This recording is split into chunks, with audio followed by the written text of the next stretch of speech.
Hello viewers, ఈరోజు మన video వచ్చేసి రిలే కాయిల్ ద్వారా కట్ ఆఫ్ స్విచ్ ఎలా తయారు చేసుకోవాలి అంటే కరెంట్ వచ్చినప్పుడు ఛార్జింగ్ మోడ్లోకి వెళ్ళిపోయి కరెంటు పోయినప్పుడు మనకు మంచి బ్రైట్నెస్ 9 వోల్ట్ వెళ్తురు ఇంట్లో 2 నుంచి 3 4 గంటలు ఉండడానికి సర్క్యూట్ బోర్డు ఎలా తయారు చేసుకోవాలో ఈ వీడియోలో పూర్తి వివరంగా అశోక టెక్నికల్ మస్తీ తెలుగు ఛానల్ లైక్ చేయండి, షేర్ చేయండి, అలాగే సబ్స్క్రైబ్ కంపల్సరీ చేసుకోండి.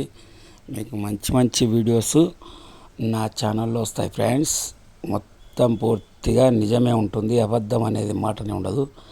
Please subscribe my channel Ashoka technical Masti Telugu. Phone number 9441088849. మీరు దేని గురించి వీడియోలు చేయమంటారో దాని గురించి వీడియోలు చేసి అప్లోడ్ చేసి పెడుతుంటాను friends. Like and subscribe, share చేయండి. Okay my friends.